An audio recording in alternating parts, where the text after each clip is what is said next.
Money doesn't make you better than anybody. It doesn't make you smarter. It doesn't make me taller. I'm never going to be taller. Never going to make my dick bigger.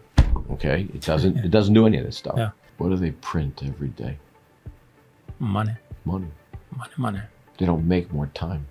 So you have to take and live every second, every minute, every hour, every day. Yeah. And you have to make the very best of it. I always say that the streets are paved with gold. You can come here with not a penny in your pocket. And if you're willing to work and take risks, you will do incredible. When you're building a business, risk is it's a big part of it, especially if you want to take it to that next level, right? Well, you have to get uncomfortable. And the only way you're going to grow is to put it all on the line. Do you think that the younger generation nowadays doesn't have the thick skin? Yeah, they're soft as hell. It all goes back to guys like Vince Lombardi. It all goes back to JFK. It all goes back to Winston Churchill or the Rockefellers. Yeah. Okay?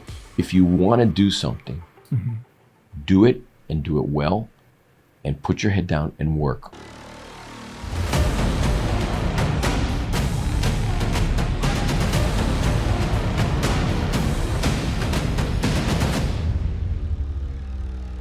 Mark Shapiro, brother, welcome to the Man of War podcast.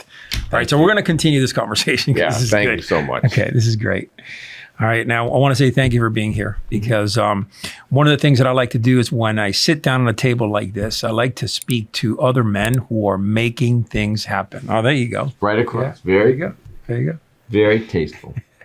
Yeah. So we were talking about Miami, and you've been there for so many years. You've seen the changes, and of course, we've seen the changes in structure of buildings. They've built out so many things, but let's talk about the people, the way of life, because I think Miami right now is the hub, the city of the entire country. Like this is where things are happening, even more than New York City. So, I mean, you're in the heart of it all. So what have you seen really change over the last couple of decades? Well, let me first say that you are so incredibly right.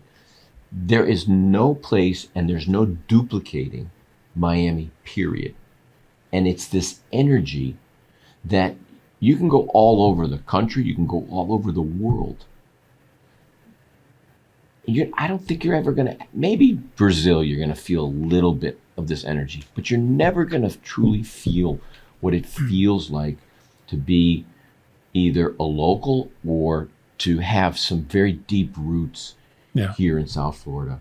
Yeah. And in Miami, I always say that the streets are paved with gold. You can come here with not a penny in your pocket. And if you're willing to work and take risks, you will do incredible. And Miami has, number one, the state of Florida has surpassed Texas in 2023 as the number one migration state. Yes. And last year, Miami's banking industry surpassed New York City's banking industry as the number one money center. Oh, I didn't know that. Yes. Wow. More transactions are done here. And what's odd is they're done in a very low key, under the radar environment, which is why you have Citadel moving from Chicago. Yes. Okay. And he's moving 50 of his massive traders that I want to say they make $25 million a year. The relocation package is insane. Somebody was telling me about it. You have Broadwater. You have Goldman.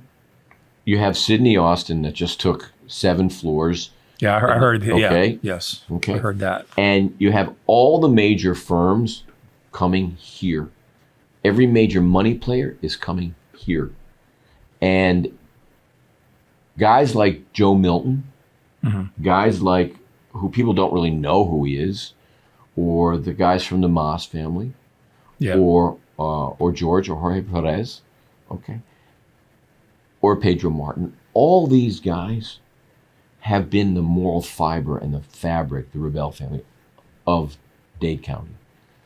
And they're pushing to grow Dade County. And they're doing it in such a delicate way to make this place continue to grow and be vibrant. Now we have this issue where you have so many New Yorkers coming here.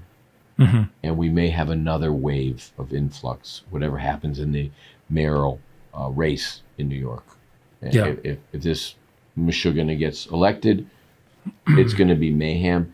And you're going to see pricing move.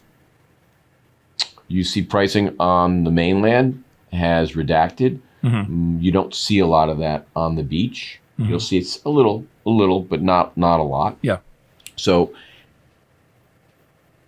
if you could go back 30 years, could you have envisioned that this is what South Florida would be today, where every road, every major highway just keeps getting bigger and bigger? It feels like it's modeled after Orange County, after LA proper. Yeah. And you have so many incredible people here, and you have people moving here. Have you heard of this thing, the Miami effect? No. Tell me about it. So these young kids move here. Your cameraman might hear about it. He's probably the Boca effect. Okay. Yeah. They come here and they feel that they can achieve anything. And they go and they get an apartment in a high rise. And they work 7 days a week. And they absolutely lift their game up because they want to compete with everybody else. Sure. Now, you have two Miamis. You have the Miami from the Gables, which I think still is the wealthiest zip code Yes. in South Florida. Yeah. Near the Biltmore and in that area. Yeah. And then you have the Miami Beach areas Yes. where you have a very Yes. wealthy zip code. And then you have everything in between. And it's pushing to Hialeah. It's pushing north. There are no areas that are bad or that are not overlooked by guys like me who are developers. We Sure. speculate on things. We look at something and we see the wave. And we buy it and we wait, or we buy it and we develop it. We turn it into something better. You do have a lot of areas in Wynwood pulling back.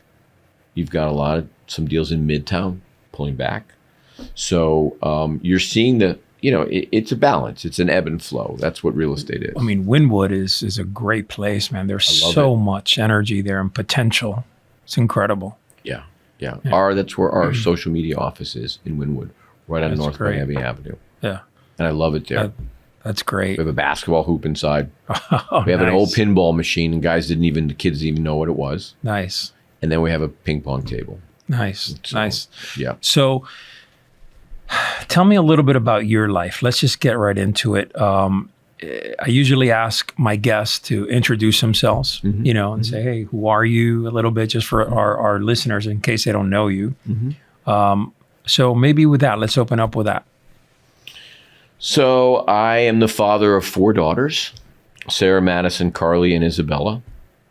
I'll consider myself, I was married once. I won't consider the second marriage a real marriage. Too bad I couldn't get it annulled. And I am what's called a Baal Tshuva, which means my relationship with God and being kosher and following Shabbat and the laws of the Torah, I found later in life. And it's been a GPS. So the Torah is the Bible. And it's been a real GPS for me. God, Hashem, he has a bunch of names, we call him, has always carried me in my most difficult times. And I started buying real estate when I was a junior. Actually, going into my junior year in college. My mother was a commercial broker. Both grandfathers were developers. One a little more successful. My older grandfather, my dad's dad, his name was Milton, and that's who I'm named after. In Judaism, we use the first initial. And he wore a 3-piece suit to work every day, which is why I wear 3-piece suits. Not all the time. I love that.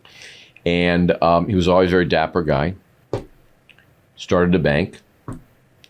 So did my grandpa Eli. That's my mother's father. Never knew that we were financially well off because he wore a jumpsuit to work, and he lived in an apartment in one of his buildings until he built a house on Granada, over on the west side. It's the south side of Dixie. So, and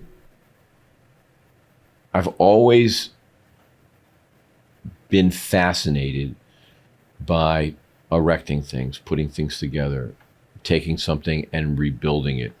And that's what led me to get into the real estate and the apartment space, the multifamily space.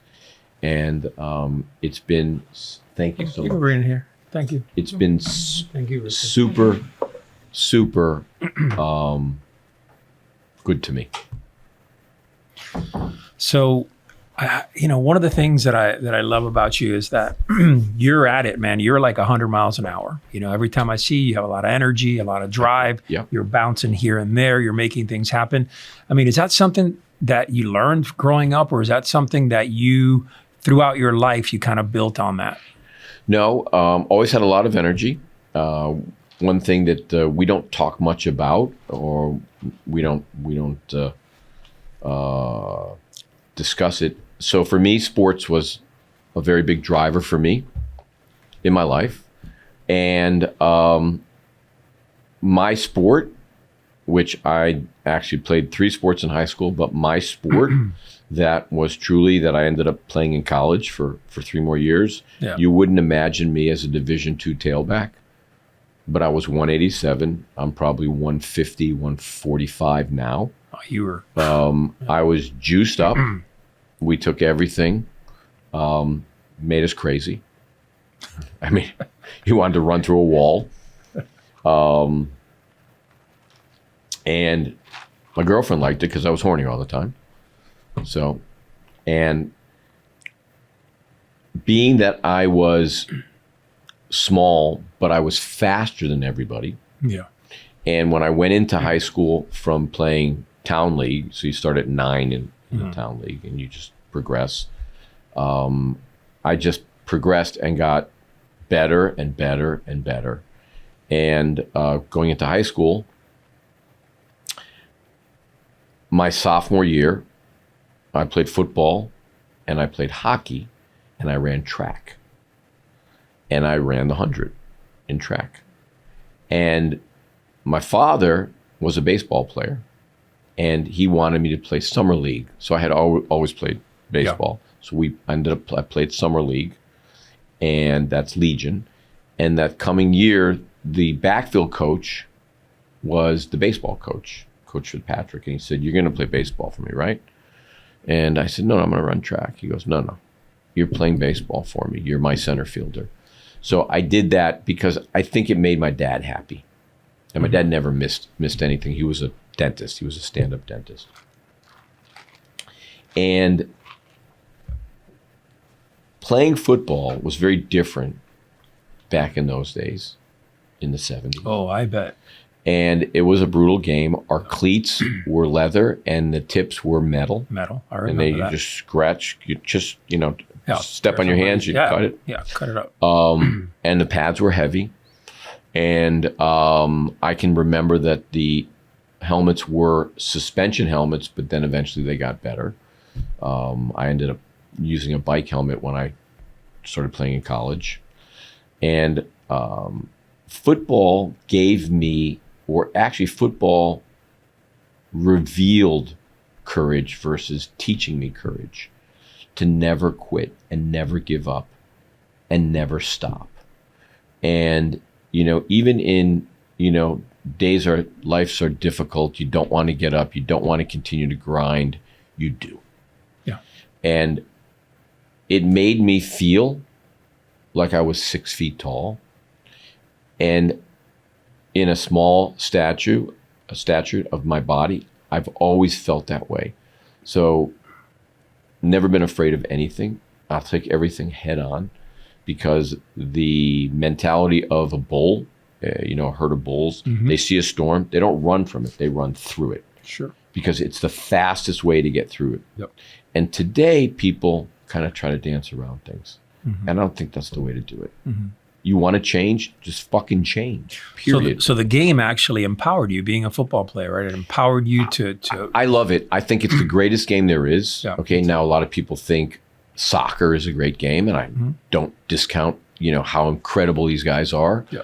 Or basketball, baseball. Some people find it boring. I actually like the game because I played it. These hockey players are not little anymore. They're monsters. But football is a game is gladiators. Yeah. I mean, these guys are getting so big, so fast, and we have some relationships with some ball players within our community, and they're really incredible guys. They're real gentlemen. Look, we have one player here who plays for the Dolphins. He is such a sweet and kind guy.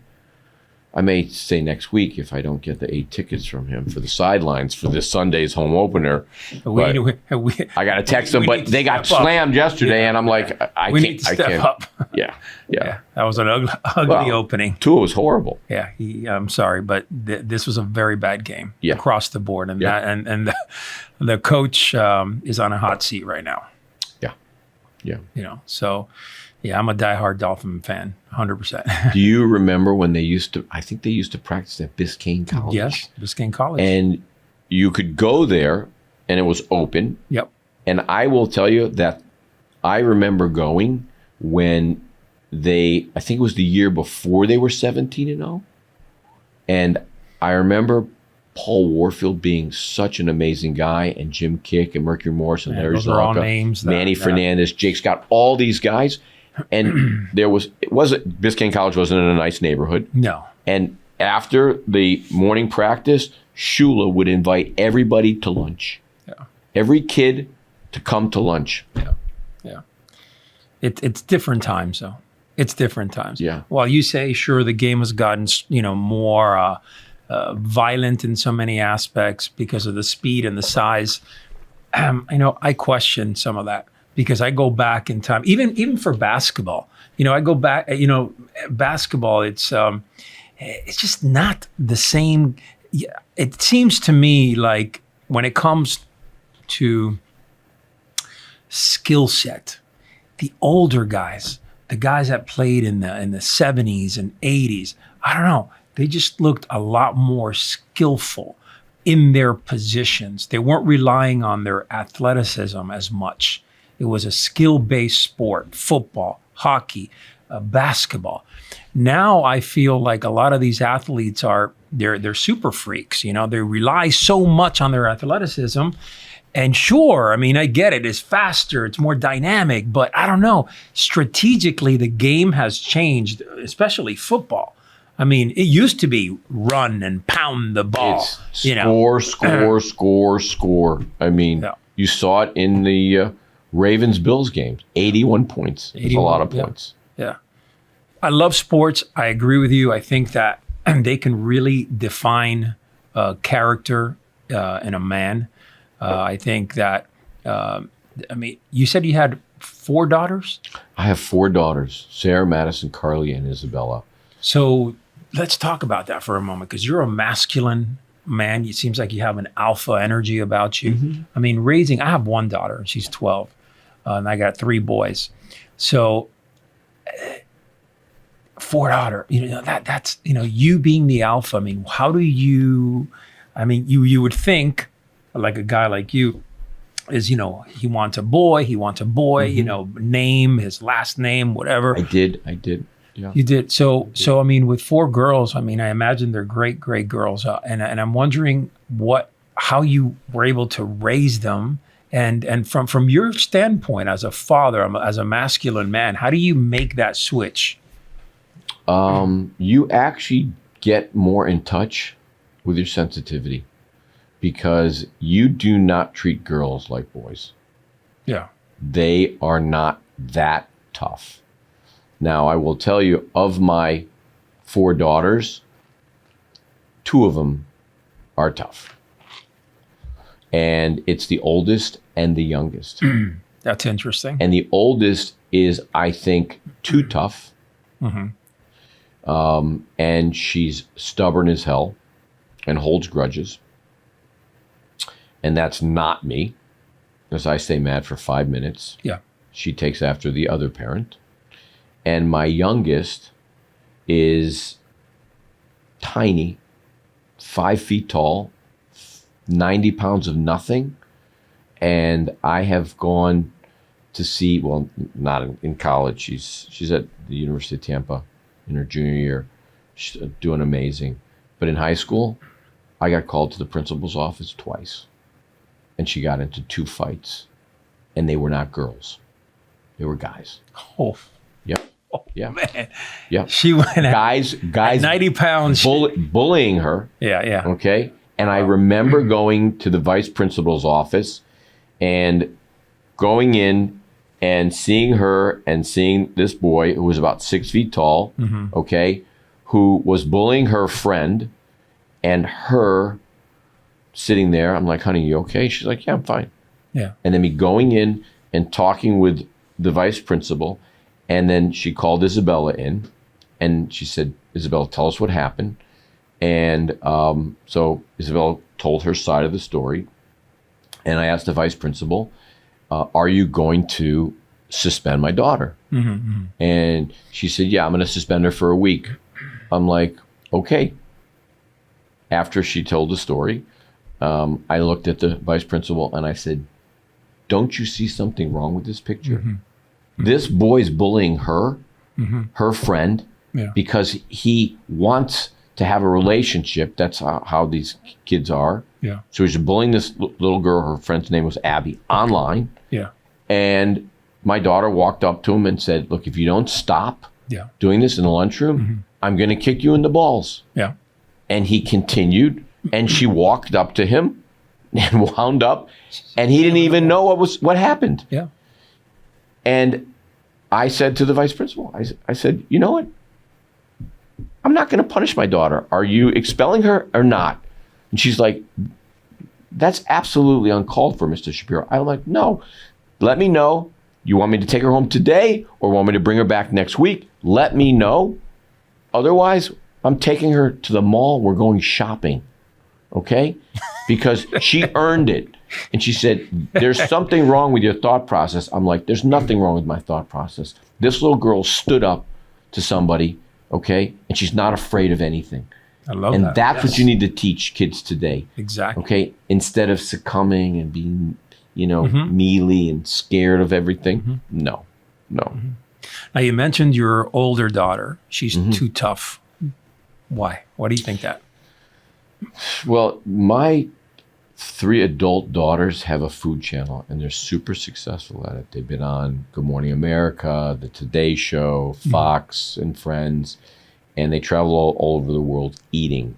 But the 33-year-old and the 29-year-old were corporate lawyers.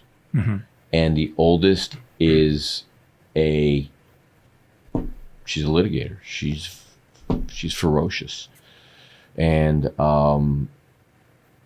now she just eats food. She's not practicing law.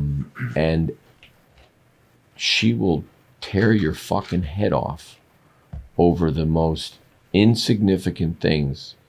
And I always tell her, what are you arguing about? Yeah. Okay?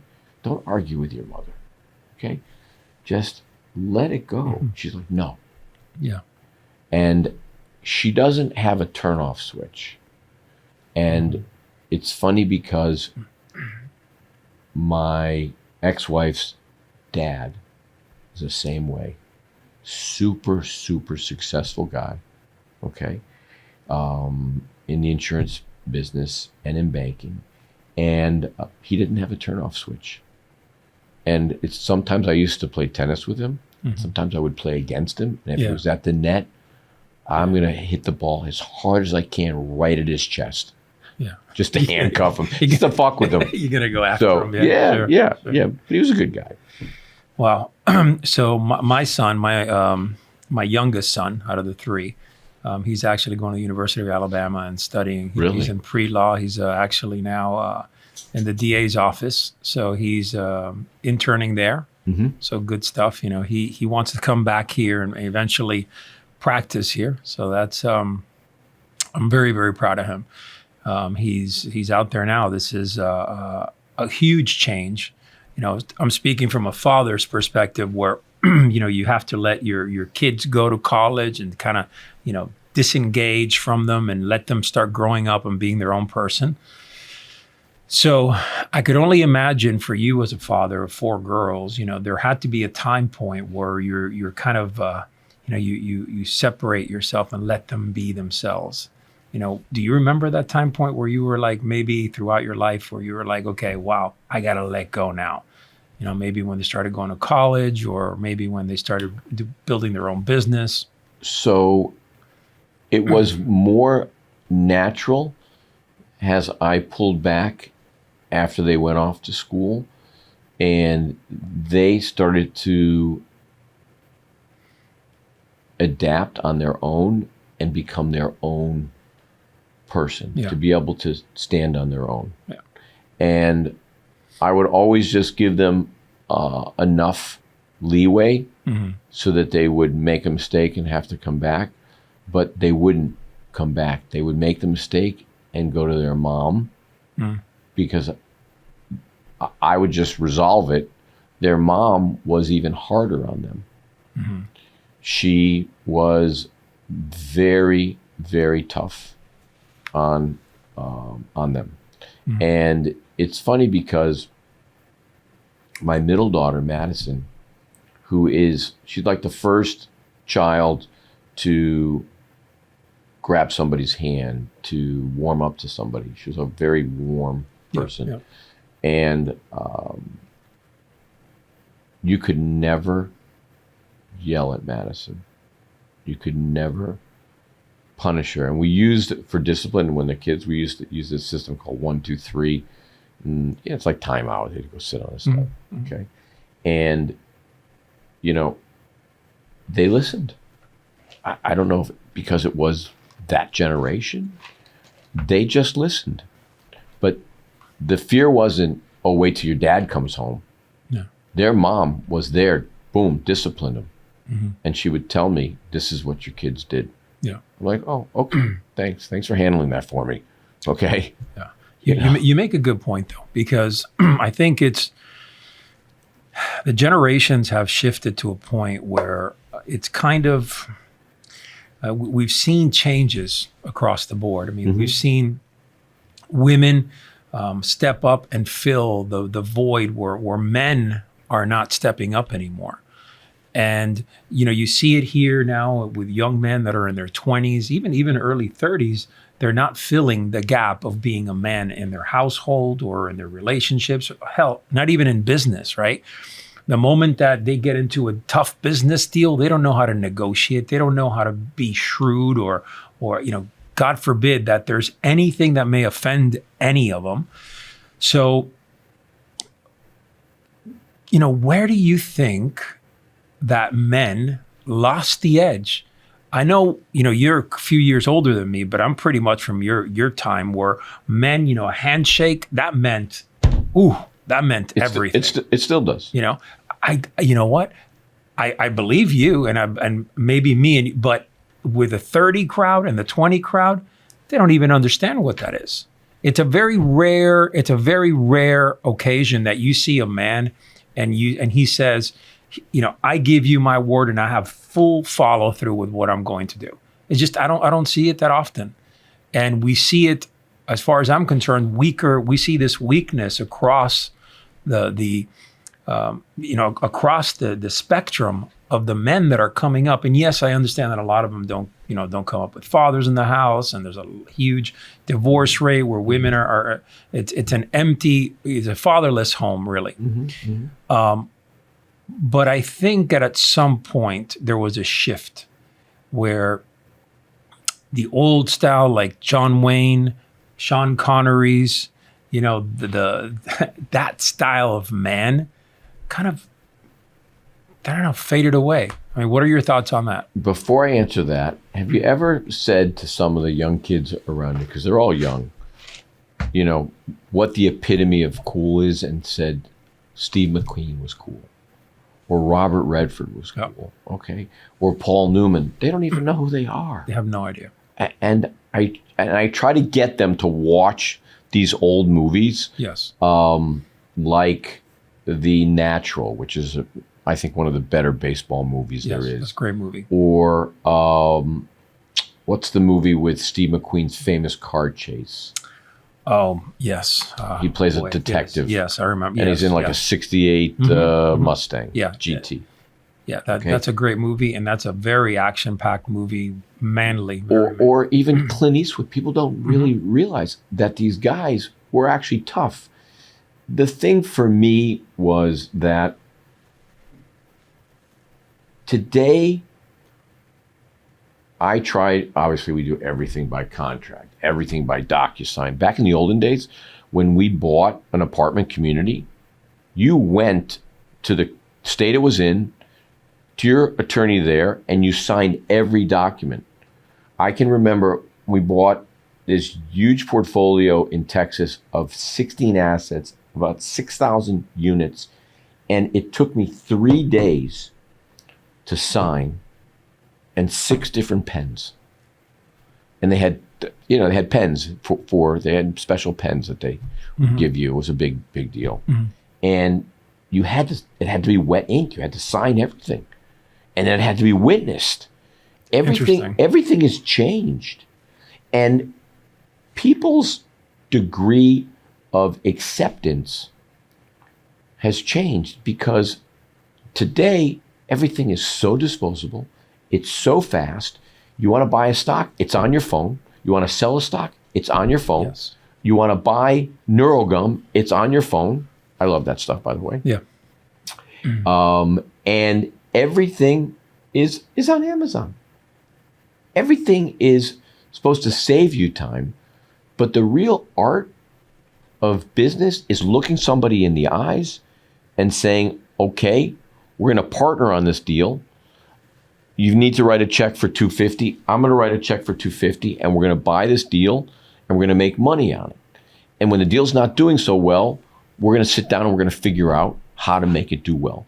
Man to man, or woman to man, or woman to woman. And today, people they're afraid to talk. They text. I find that to be, I'm not a big texter, okay? I use voice texting, and it always fucks up. All the time. Okay. And I love it because I'm always saying something, and people are, what did you say?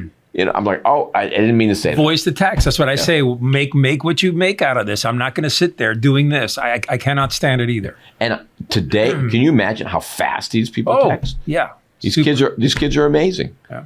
Okay. For me, I'm still old fashioned. If you look I think it's in my truck. I write everything down on a pad. I have different pads. I keep track of everything. I even keep track of our social media to see if there's different trends. Because of having a degree in accounting, I guess I'm an accountant by nature. You're very structured and very everything. I love that. That's really good. That's really good. Everything. Every day I'm up at 4:30. I make my coffee. I drink a glass of water. I wait for the coffee to brew. Then I take out the vitamins that I'm gonna take, and then I begin my day. And my day is I check how we did on social media, and I look and see if there's any trends, because a lot of times some of the videos that we post become so controversial, we'll get these shadow bans. So we got a shadow ban from Instagram. We got our first TikTok account, which was almost at 1 million in 6 months, taken down because of the Andrew Tate videos, because I'm going after him because he's an anti-Semite. I don't always go after him because some of the things he says I agree with. And I'm never going to be, phony about that. No. Okay. I went after Grant really hard. Okay. But he and I we know each other. We're not friends. Okay. And the last time we ran into each other, he's like, Mark, let's just squash this beef. Okay. Everybody takes shots at me. Everybody takes shots at you. Okay, right now you're a rocket ship going on in this space, and he goes, I don't want to fight with you, and I'm like, Grant, you make a really good point. And you guys are pretty much we around hugged the it same out. age, right? Yeah. I think he's 67, 68. He looks great.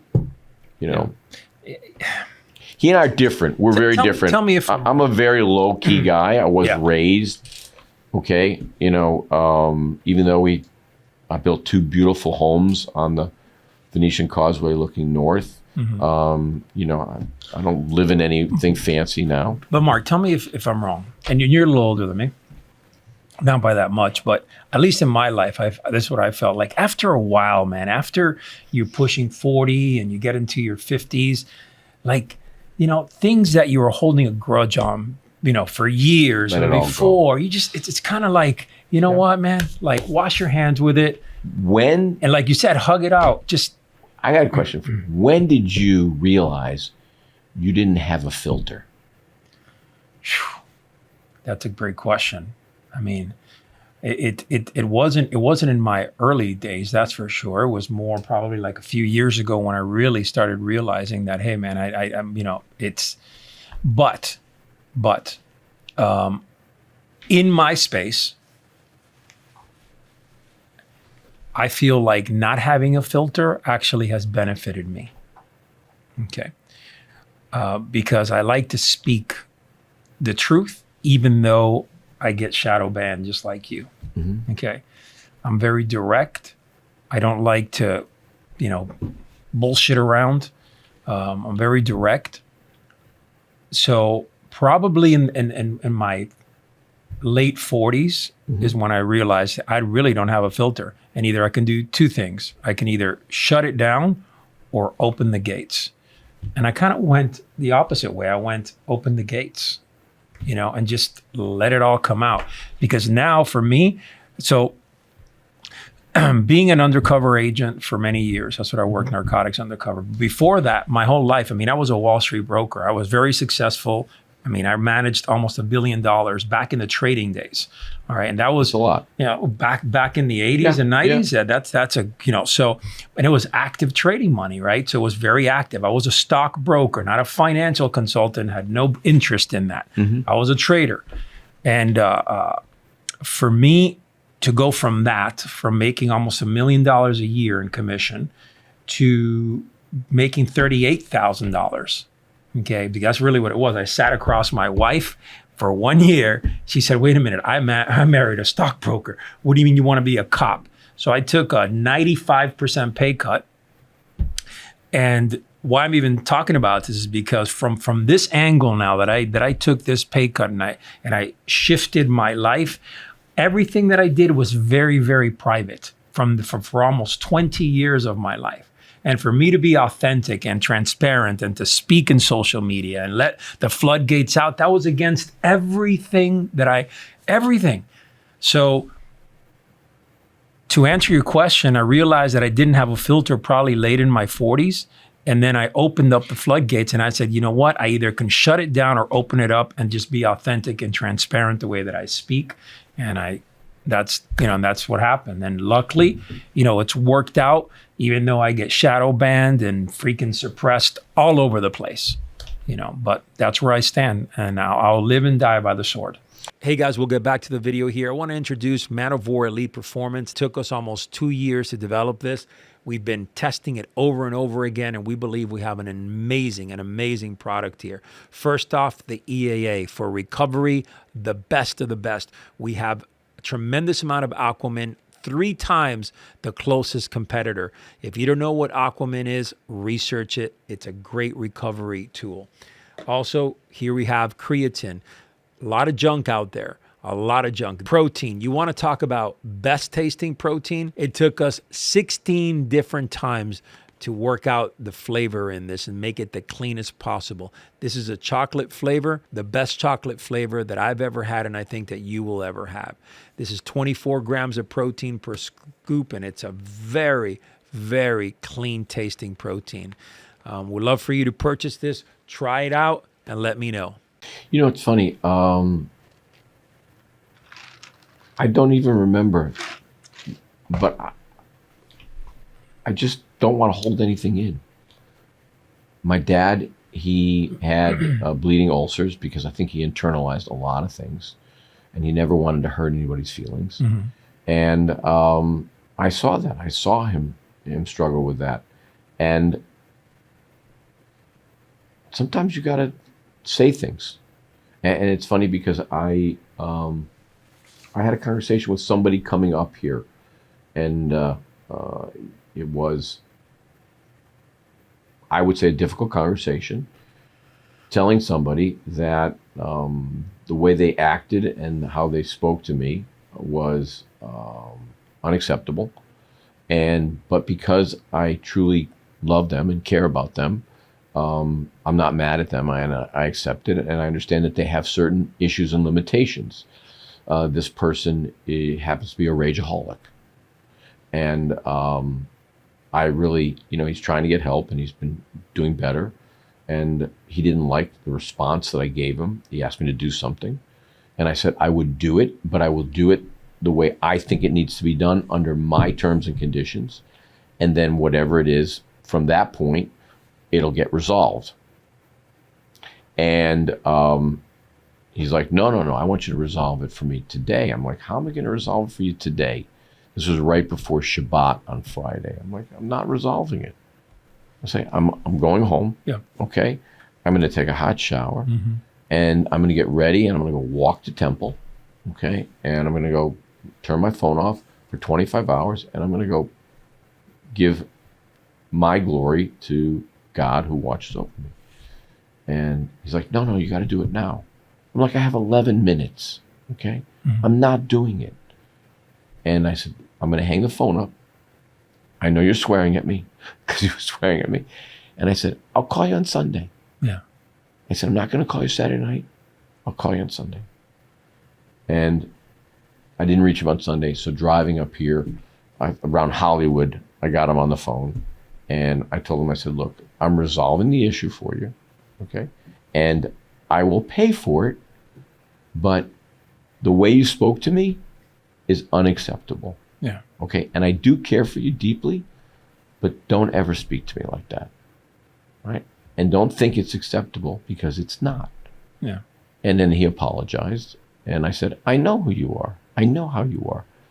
For you to go a year and not speak with your own father because of these things, we all know who you are. We just pray for you. So I can't imagine having a filter, and I wish more people didn't have a filter, because people will look at you and they'll think one thing, but they'll do the opposite. You talk about transparency. Transparency is being able to look at somebody and say, wow, I really like what you just said. And you know what? What you just said helps me. Oh. Okay. And at age 65, I learned from so much from these kids. They'll hear me screaming at somebody. I was screaming at one of my partners on a deal we bought. Okay. 26-year-old kid. I'm screaming at him. He has Asperger's. And I said to him, and it was a terrible thing for me to say, I said, I now know why you don't have a relationship with your father. Because you're such a fucking greedy little fuck. And I said, if I see you in public, I will punch you in the face. Okay? So one of my younger guys, he's 26, his name is Andreas. He came over to me and he brought me a bottle of water. And he said, who are you screaming at? And I said, I was screaming at Ben. He goes, aha. He goes, here, have some water. I can see you're upset. This is a 26-year-old kid telling me that. And he said to me, I want you to call him back and apologize. And I said, I'm not fucking apologizing to him. He has what he has because of me. And he said, I want you to call him for me. Because this is one of the kids that works for me that I love, like my own child. Right. And he said, will you do it for me? I said, well, if you're asking me to do it for you based on our relationship, I will do it. He said, but it's morally the right thing to do. So I called the kid back and I apologized. He's still a little fucking dweeb in my book, okay? So you know, So let's talk about that for a moment, because do you think that the younger generation nowadays doesn't have the thick skin? yeah, they're soft as hell. Right? Like it's you go back to Glenn Ross. I don't remember Alec Baldwin, yeah. Jack Lemmon, Al Pacino. Yeah. Who else was in that movie? Crazy cast. Yeah.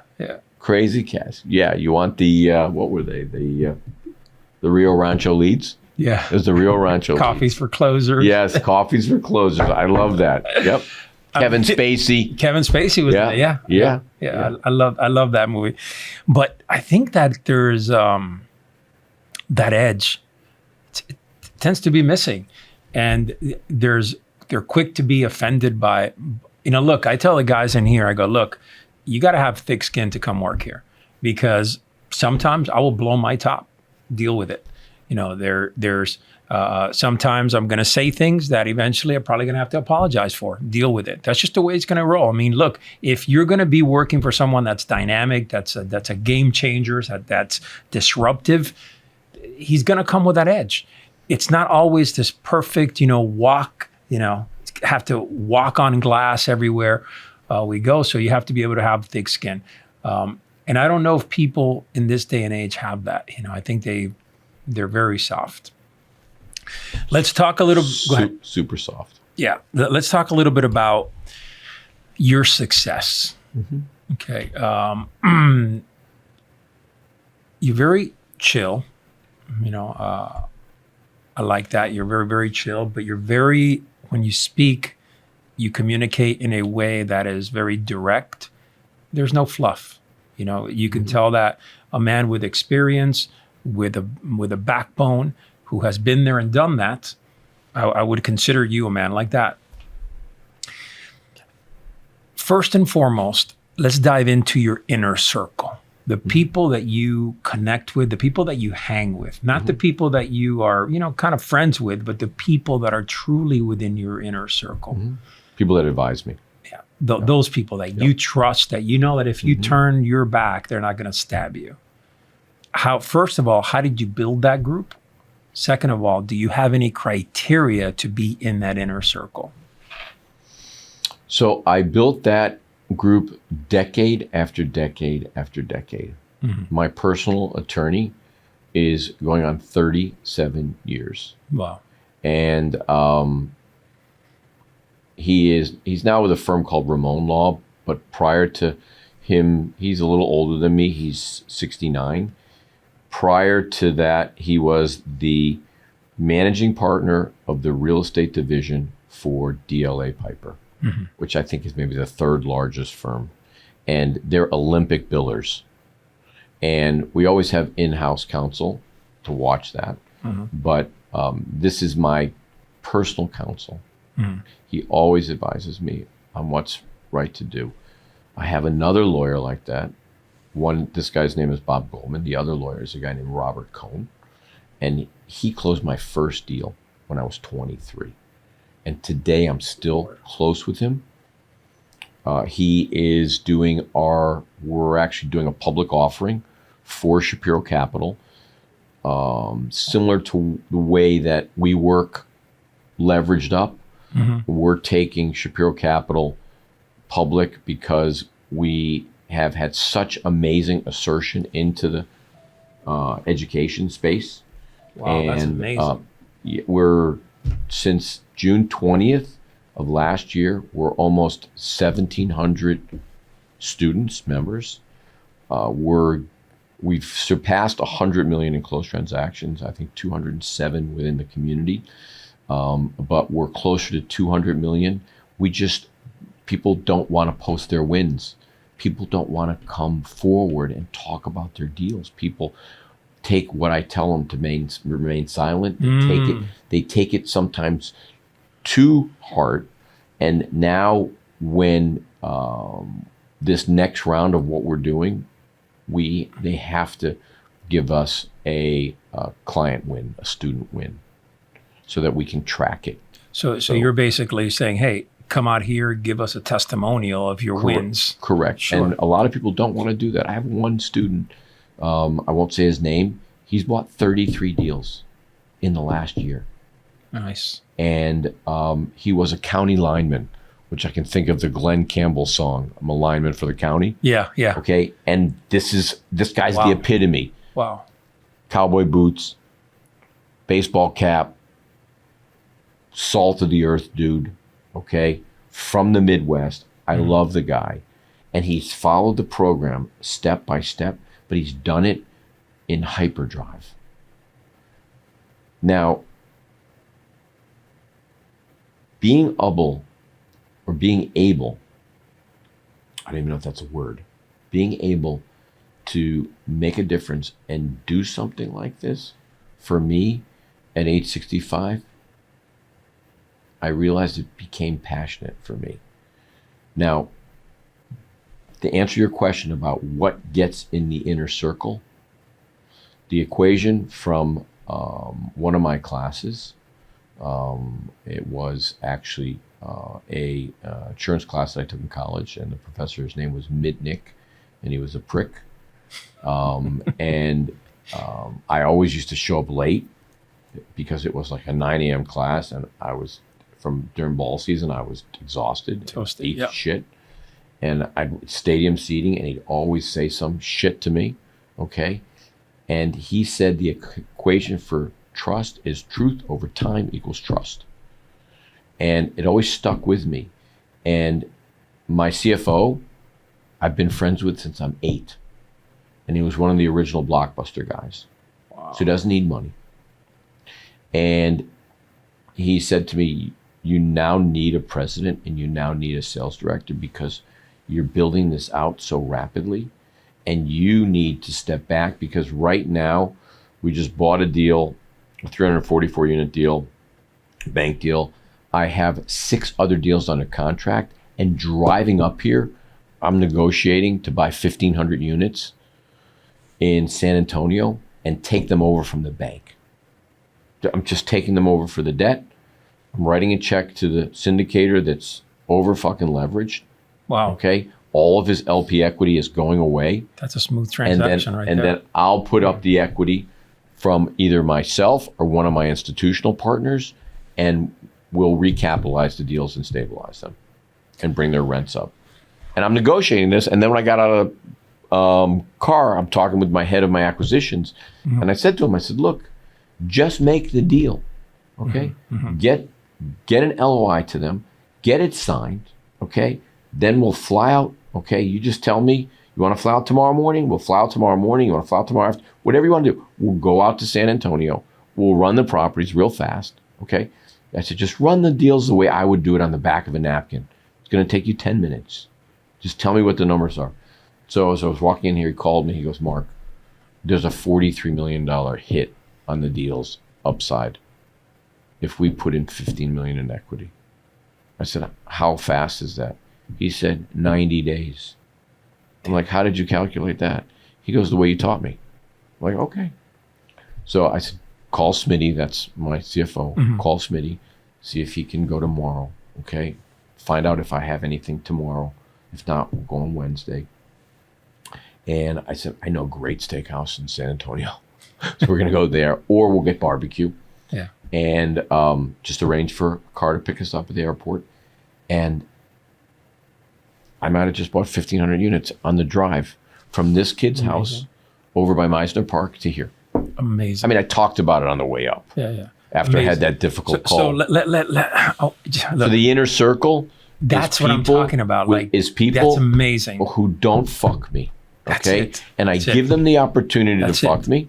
Okay. And I am too trusting, and I love people, and I want to always see the good in people. Yes. And I'll tell you, one of my really good friends for 30 years, he got me in this deal in Malibu, which is going to turn out to be a sick deal because of the wildfires, and we had no damage. And it's a condo conversion right off of PCH. And he got me into this deal, and he was really tight on money, and he asked to borrow money. So I did a video, if you really want to lose a friend, loan him money. And it was the guy I was talking about. And it's not a lot of money, but he owes me a couple $100,000. And he recently filed for bankruptcy. he didn't include me. I take that as, okay, he didn't include me. But he included one of my law firms that I do business with in Fort Lauderdale. And I gave him the sales in Malibu so he can get me out of the deal.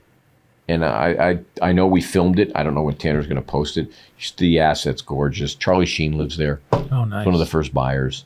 And I brought all people from South Florida out there to do the deal.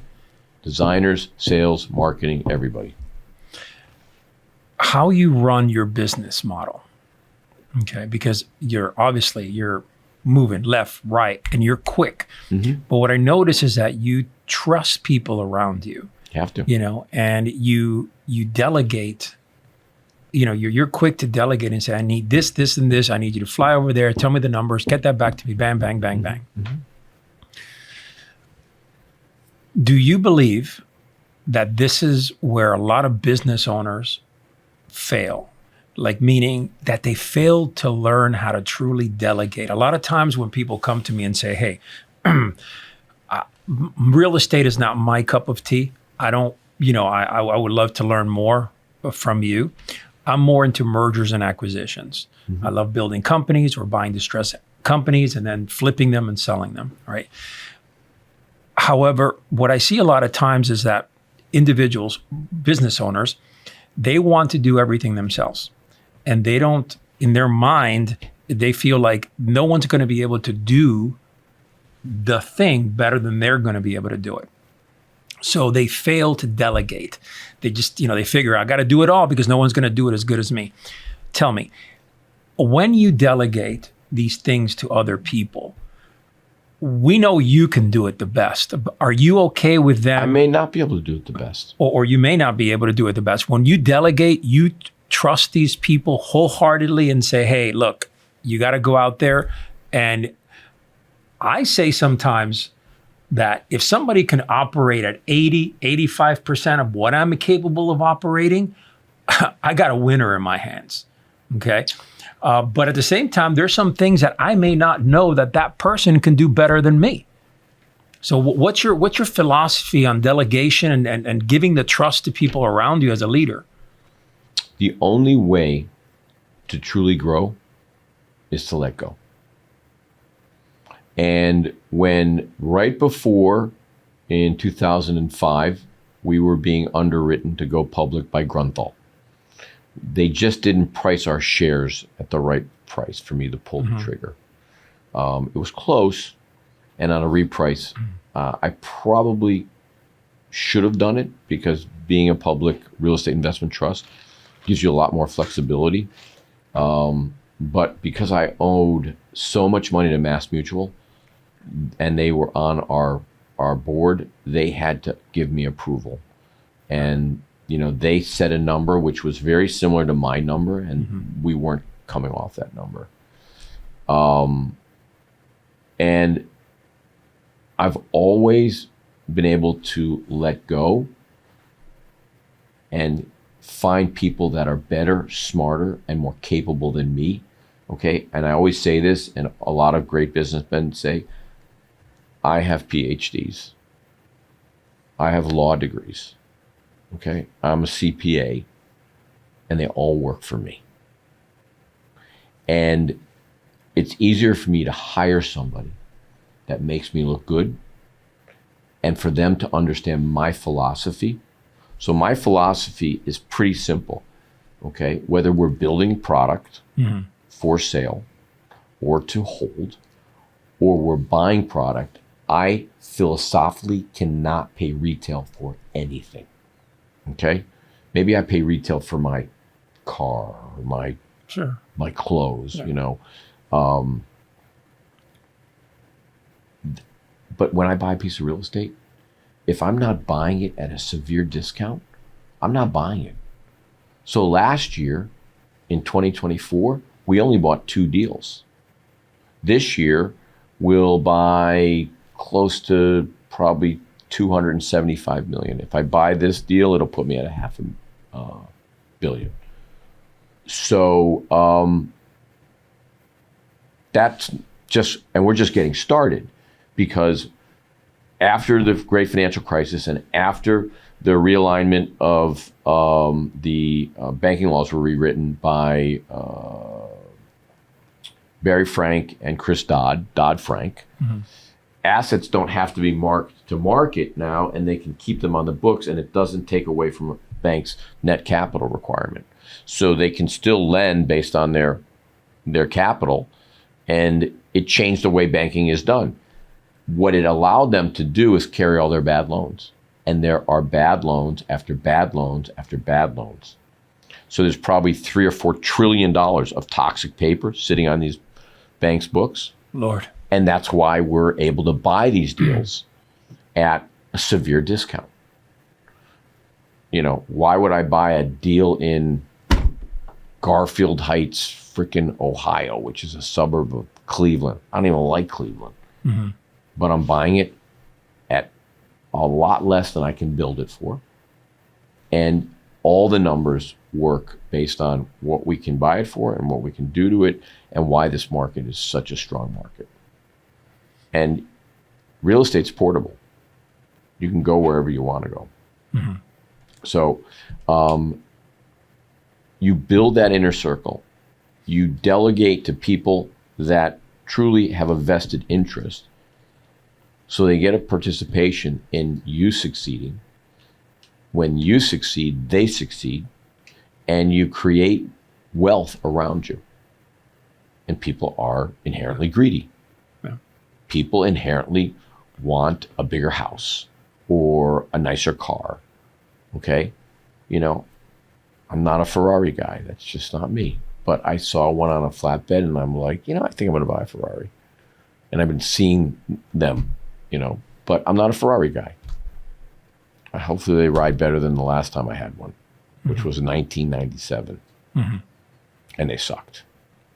And the shifting sucked. Yeah. I would sway you to Lamborghini, but okay. So that's you know, there are so many different ways that, I mean, you know, you came up competitive.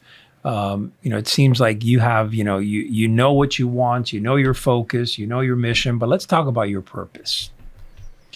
Was there a day where you woke up and you said, you know what, this is my purpose as a man? Did you, or maybe you're still searching for it? I don't know. So, finding a very strong relationship with God, realizing that what I have to do is I've got to give what I have and give it away. So making sure that my children are set for the rest of their life was number one. And then starting to do things and give things away. And I don't do anything in my name. I do it all anonymously because that's the way I was raised. We did build a temple, and it does have a dedication to my father on it. But, you know, I don't typically want any accolades for anything. And even at my shul, whether we're sponsoring a meal or a holiday or this financing campaign, it has to be done anonymously. And I have to remind my rabbi to not open his mouth, because he'll just want to, you know, say thank you. And there are a lot of the younger kids, they want that recognition. They want their name on a plaque, okay? Sure. But I will tell you, my shul is financed by 3 guys, and 2 of them are billionaires. One you would probably know by his company called Crescent Heights. His name is Russell Gilbert. And he's there all the time. It's his son-in-law is really a Torah scholar. And, you know, he's just a mensch, okay? He never says no to anybody. And people think he's like this ruthless guy. He's not. He's just a kind, sweet grandfather. That's all he cares about. And yeah, he built a lot of the skyline. He's doing a lot of stuff all over the country. You know, it's the same way George Perez is. George Perez is the most honest businessman that you can imagine, and I know that from my own personal experience. His word is everything. His handshake is everything. People don't do that anymore. And you asked, it's actually it's kind of sad that it's changed like that. But my purpose, I feel like when I got wealthy back in 97, I got very wealthy. I became a bad person, really bad person. I cheated on my wife, and I left her. And it took me a while to realize that money doesn't make you better than anybody. It doesn't make you smarter. It doesn't make me taller. I'm never going to be taller. Never going to make my dick bigger. Okay, it doesn't do any of this stuff. Yeah, yeah. And I had to get back to the baseline of realizing that giving is the true biggest blessing that you can do. And so I started over and over again. And when I found that I actually had a voice, and I also had the ability to teach and change a life who normally wouldn't have that change. We started out charging $27 for our program. My first student, who's on her 6th deal, her name's Lydia Walker, she sat there for 2 weeks on a Zoom with me, and we just got to be friends. She came to my wedding, although it only lasted 24 days. She came to my wedding. And, you know, she still today, she bought a bigger building, and she asked me the other day, she sent me a text. She goes, my bank account's empty, and I'm waiting for approval on 3 leases, and I'm stressed out. And I said, well, don't you have a few lines of credit that we got you? She's like, yeah, but I don't want to use them. I said, but that's your dry powder. Don't worry about it. Everything's going to be fine. The next day, she got those 3 leases approved and got them moved in by the end of the month. And there was a huge weight off of her. I think the deal was, it's 18 units. And I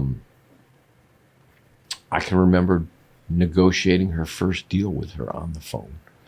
And it's given me a purpose to be able to transfer what I know, because my daughters, Sarah, Madison, Carly, I hope Isabella will go into the business. I don't know. But the 3 adult daughters, they're not. Okay? They just want the benefit.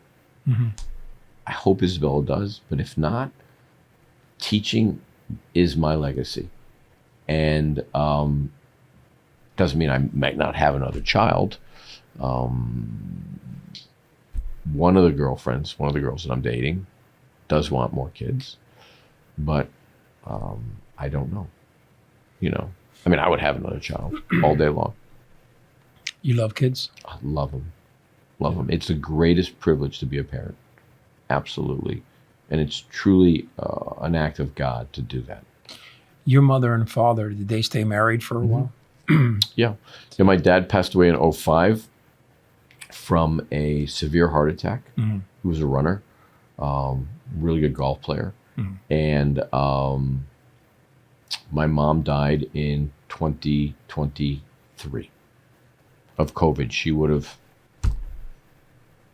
outlived us all. A lot of people, my family longevity is in their late 90s. Wow. Yeah. Wow. That's good breeding stock right there. Yeah. You seem like you're a spiritual man. And you seem like, you know, you went through a bad phase maybe in your life where I imagine you were kind of detached. And what reeled you back in to really find that sense of spirituality within your life? So when I got away from my religious beliefs and started eating non-kosher food, a rabbi he would come around every so often for a donation. And, my Hebrew name is Moishe. And he would say, Moishe, did you put on tefillin, which is we wrap tefillin, we put it on our head, we put it over here so it goes to our heart and to our head, and to our eyes. And we say a prayer called the Shema 3 times a day, and we say that one time in the morning with that. And he's like, did you put it on? I'm like, no, I haven't in a while. He's like, would you do me something for me? I'm like, I would. Maybe he caught me at the right time. And he said, would you put tefillin on tomorrow morning and, say your prayers? I'm like, okay. And it was something so simple as that and so benign that I put it on, and praying is more like meditating. And I felt just a little calmer, more balanced. And I did it the next day and the next day and the next day. And then I said, you know what? I think I'm going to avoid eating this, and I'm going to avoid eating that. And little by little, all these really amazing blessings started to come my way. And I would see every day a different miracle right in front of me. Nice. And I realized that the Torah was just a GPS or a true north. I don't push my religion on anybody. I don't push my beliefs on anybody. I do speak out about certain people if they're anti-Semites, if they want to hate, and I don't think a lot of non-Jews hate Jews. They just they have their belief. That's it. Okay, and there's one God, and that's it. I mean, we wear the yarmulke because it's not a religious reason. It's a reason to remind us that God's above us. That's it. Simple stuff. Yeah, I'm very familiar with the religion. I mean, I'm Christian, and my wife is a pastor. Her father is a great, very well-known pastor. But we tie in a lot with, specifically with, the Jewish religions, and her sister actually does Passover in her house. Oh, I love that. And it's a very, very tight community. I mean, and there's a lot of links that connect us, so I respect that. I respect that religion specifically, the Jewish people, and from Israel. As far as I'm concerned, they're great people, and what's going on with Israel right now, that's another story altogether. But respect for sure. So before we close, respect for being undercover for 20 years. Yeah. How the hell did you do that? Yeah, it was it's not so much me. I asked my wife, I said, how were you able to put up with me, through that time of, but for the most part, look, I went from there, and then I built this company while being a cop.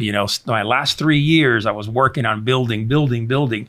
So when I retired and I left and I hung my badge, I was, easy transition.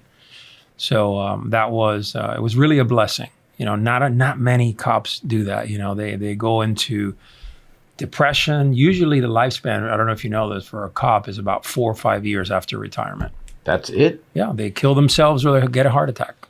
So that first video that I did all the way back last year on April 16th was when my friend Grant Cardone, and this time I'm calling him my friend, said that if you make $400,000, you're a failure.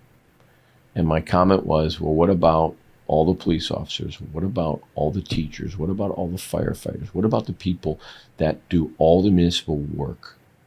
Yep. You're saying that these people have no value. What about the guy that works the line at Chili's? And I use Sizzler because it's a joke, for me. Because I don't know. Actually, I saw one in California when I was out there. There's a few spread out throughout. Yeah.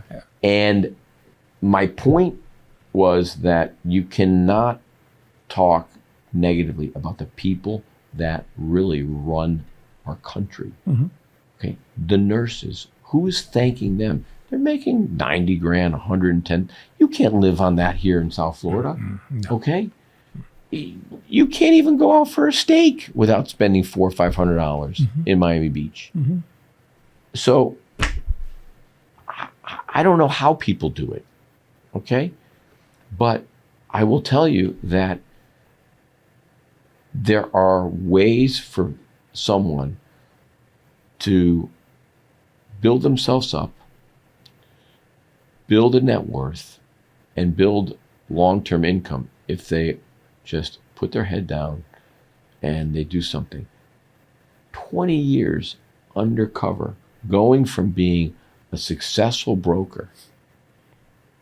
And being a broker is intoxicating because every day you're out there and you're farming money. It's like digging for gold, okay? To protecting society. How did that dichotomy of from here to there, how did you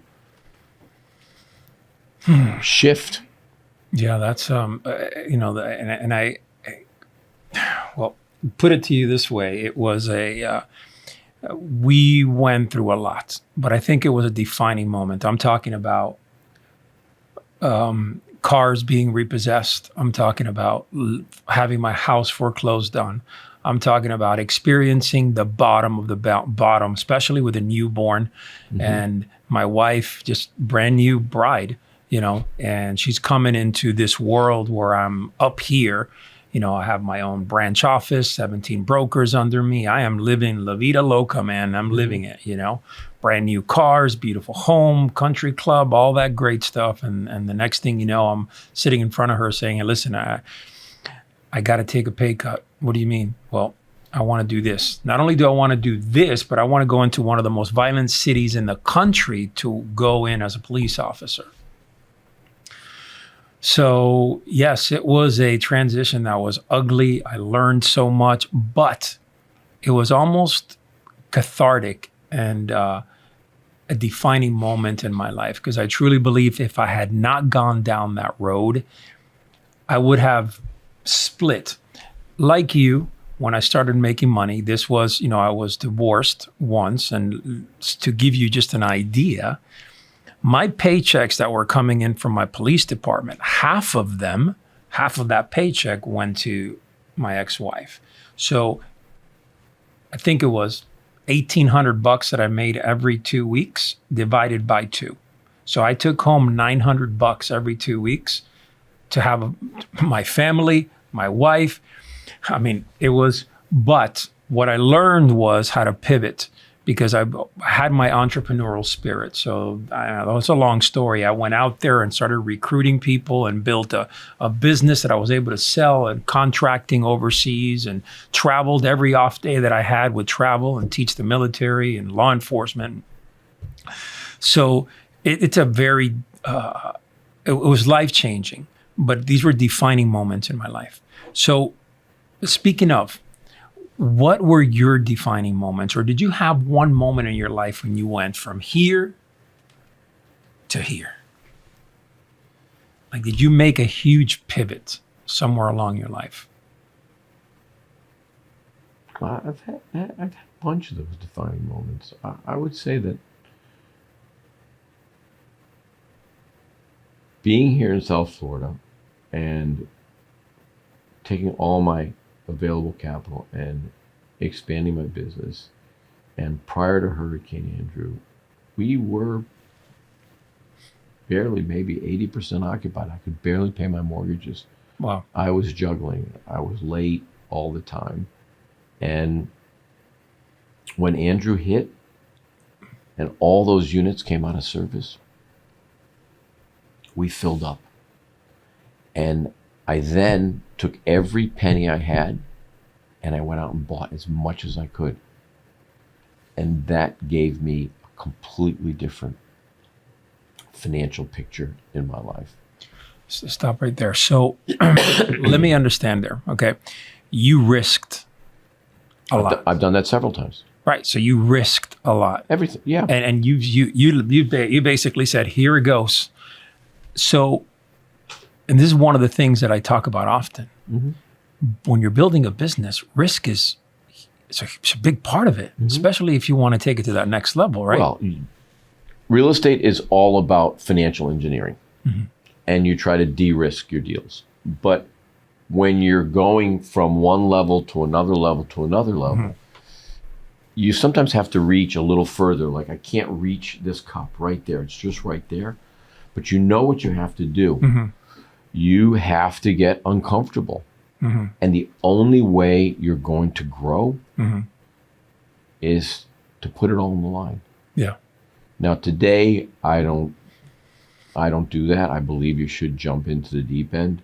But, I mean, I keep a few things, you know, and because of our relationships with a lot of our partners and institutional investors, it's just a little different. It's but not now you're seasoned. It's not as risky. Yeah.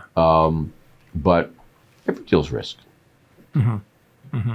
So going back to your defining moment, I mean, you were struggling at one point, and then somehow this freak of nature happened. Yep. And then you basically jumped all in. Yep. And from there, your life started to change?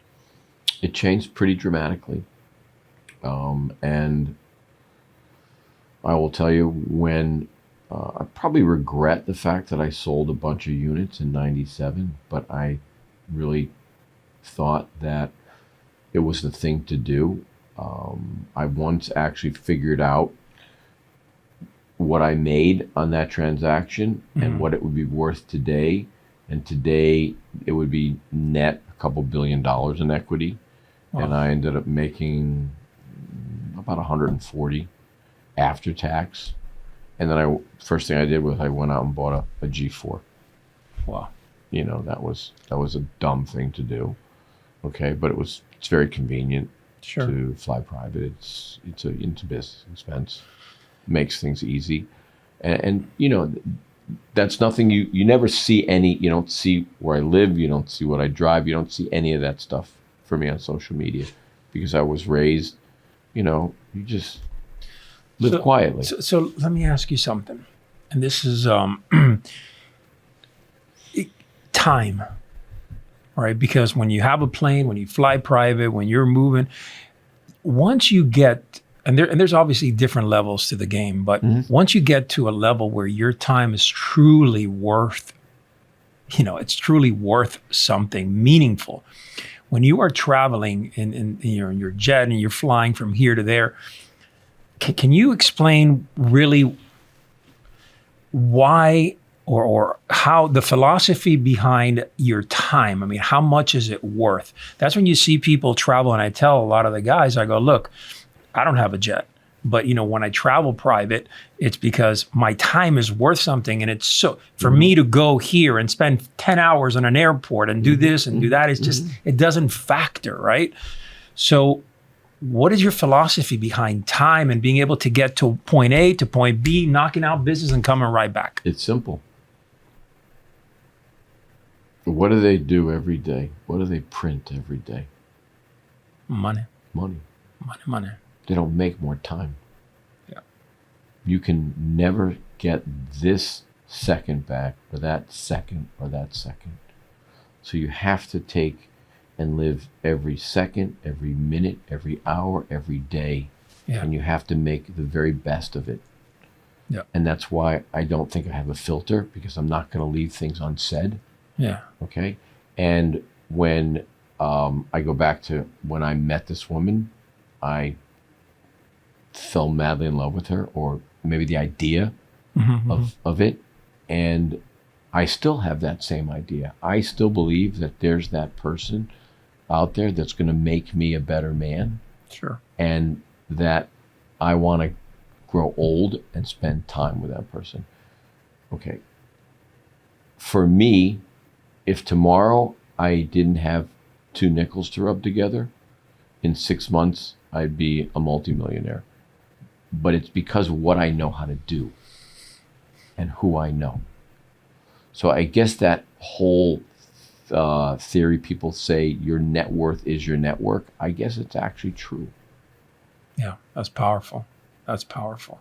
And it's true. I truly believe that you can take away all the money from the world and the people that can make it, shake it, and have the connections will eventually get that money back. Well, It'll be the same people. didn't they say our 40? Is it 47th, Donald? Is it 47th? Yes. Yeah. Didn't they say our 47th president a few years ago was broke? Yeah. Now he's worth more than ever. Yeah. Okay. Why is that? Number one, it's because he never was broke. It was just the way people categorized it. Two, he's a very smart guy. Okay. I don't always agree with how he does things, but I dearly love him. I dearly respect him immensely. People don't really understand him from a real estate standpoint. He's a brilliant real estate guy. Yeah. Okay. And this is one of the things why I haven't been approved yet, because it's I'm getting approved to work with the pardon office with Alice Johnson. And I'm working on a few right now. And so that I can go into the White House. But because back in the olden days, I might have discharged my gun into some people's legs here in South Florida, they are still trying to get their arms around it and saying, you know, I know how it works. Yeah. Yeah. So White House security, it's different than the Secret Service. White House security, I'll get my credentials. It could take me another 6 months. I don't know. I'll talk to you about that after, because I have pretty good connections there. All right. But look, man, I got to tell you that you're fascinating, dude. I love it. Humble, but yet powerful, direct. Thank you. You know, and I love that. I love that you're successful. I love that you're just doing the right thing, you know, and I don't meet that many men out there that are just doing the right thing. It seems like you're doing it. You speak from the heart. You're authentic, transparent, all that good stuff. Where can people follow you? So you can follow us on Shapiro Capital on TikTok. You can follow us on YouTube, where we give away a ton of free real estate value. Crazy. It's Mark Shapiro 1887, and then you can follow me on Instagram, The Real Mark Shapiro. And we just got on Shapiro Capital TV, just got approved on Apple Podcast and on Spotify Podcast. Nice. Is that like a podcast or like a show or? Yeah, it's a show. And we are dropping tonight our Dan Pena podcast. Oh, man. So, yeah. We had a 2-hour podcast. I had to stop and pee in the middle of it. Yeah. So did he. Yeah. And then we could have went another 2 hours. Yeah. But he, fascinating. You know, and we actually had to go. We actually wanted to go out to dinner. So, yeah. Yeah. I was, he was in LA recently. That's where we were. Oh, man. I could. We were in LA. Are you kidding? I have so many friends. I with him to do a podcast there, and I didn't make, you know, it was in the club. In the club, right? Where he was in the, what's the club? I forgot where we did it, but there was a really good pizza place we went to after. Damn, I brought my youngest daughter with me. Crazy, yeah. Because we were going to Israel, and her mother asked me not to take her to Israel. I'm like, okay, because I get along with her mom, great. And I brought Tanner with me. I brought one of my other guys, and we brought the dog. The new dog. We rescued a little dog, and I think he's better now after like 2 months. Yesterday was his birthday. We call him Ace. His name's Ace. Cool. And he looks like a little teddy bear. And we did this podcast, and we had to stop because everybody was so hungry. Yeah. And Dan, I mean, he's 80. He's not as edgy as he used to be, but he is such his stories are sick. Yeah, crazy. Yeah. Okay? Yeah. Wild. And I love his mentality. Old school all the way, man. There's no school like old school. Yeah. Yeah. Okay? I mean, if you think about it. And, you know, all these self-help and all these mindsets and all this stuff, it all goes back to guys like Vince Lombardi. It all goes back to JFK. It all goes back to Winston Churchill or the Rockefellers. Yeah. Okay? If you want to do something, do it and do it well and put your head down and work. I mean, you 100%. Think, how many times did Ford file for bankruptcy? Oh, gosh. Multiple times. No, like 4 times. Yeah. Okay? But they're still Ford automobiles. Okay? The school that you have, the training school. How can people join that and sign up for that? So they can find me on our website. It's M. Shapiro Capital. We are actually in the process of transitioning to WAP, and we're opening up Shapiro U. Okay. And we're transitioning all of our students there because WAP is a much better platform than school. We give away so much crap on school. WOOP? WAP. Yeah, WHOP. WHOP. Yeah, yeah. Okay. So you can look me up on the internet. It's M. Shapiro Capital. Great. We teach a few programs. And our real core program is one simple program. It's not expensive. It's $3,500. And that will give you the ability to buy multiple properties. And when it's time that you want to buy multifamily, we teach you how to do that. That's great. So, and it's given, and I still teach those. Great. So we do classes all week long. And on Tuesdays and Thursdays, I am on the calls. Wow, that's great. On Tuesdays, I'm on the calls. And on Thursdays, I'm on the calls. Oh, that's great. So Thursday's about 2.5 hours for me. And then on Tuesday, it's an hour and a half. I'm on with the students. Wow. Okay. And we're active. Yeah. Yeah. We're active. We're solving deals. We're getting deals financed. You know, we are now doing a new program where we're turning the property over turnkey, where it has built-in cash flow day one. And because we've had people ask us to do that. So we just started doing that. In September. That's great. Yep.